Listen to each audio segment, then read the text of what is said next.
Hello Amigos, ఇప్పుడైతే మన బైక్లో ఉన్న ఫిఫ్త్ మాడిఫికేషన్, మంచి మాడిఫికేషన్ అయితే తెలుసుకుందాము. చాలా రోజులు అయింది మాడిఫికేషన్ వీడియో చేసి. అంతకంటే ముందు మన ఛానల్కి ఎవరైనా కొత్తగా వచ్చింటే బైక్స్ గురించి, కార్స్ గురించి ఇంట్రెస్టింగ్ విషయాలు, ఎంటర్టైనింగ్ వీడియోలు తెలుసుకోవాలంటే ఇప్పుడే మన ఛానల్ని సబ్స్క్రైబ్ చేసుకోండి. సో ఇప్పుడు ఆ మాడిఫికేషన్ గురించి మాట్లాడుకున్నట్లయితే ఏంటంటే ఇండికేటర్స్ అనమాట.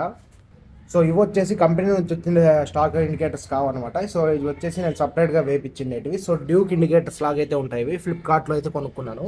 సో నాకైతే 200 రూపీస్ అయితే పడ్డాయి. సో మీకు కావాలంటే లింక్ డిస్క్రిప్షన్లో ఇస్తాను చూడండి. మీకు ఒకసారి ఆన్ చేసి క్లారిటీ ఇస్తాను. సో దీనికి ఫ్లాష్ ఎక్స్ కనెక్ట్ అయింది కాబట్టి మనకి రైట్ లెఫ్ట్ అయితే పడతాయి అనమాట. సో ఫ్రంట్ అయితే ఈ ఇండికేటర్స్ అయితే ఉన్నాయి. బ్యాక్ కూడా చూపిస్తాయి చూడండి. సో బ్యాక్ వచ్చేసి ఈ టైప్ ఇండికేటర్స్ ఉన్నాయన్నమాట. ఇవి మామూలుగా అయితే R15కి అయితే వేస్తారు. నేనైతే NS200కి వేసాను. చాలా బాగుంటాయి లుక్ అనేటివి. సో మామూలుగా అయితే ఇక్కడైతే రావాలి ఇండికేటర్స్. నేను అక్కడ పెట్టలేదన్నమాట. ఒకసారి ఆన్ చేసి చూపిస్తాను చూడండి. సో ఫ్రంట్ క్వాలిటీ అయితే ఇలాగైతే ఉంటుంది, బ్యాక్ ఇలాగైతే ఉంటుంది. ఏది బాగుందో కామెంట్ చేయండి.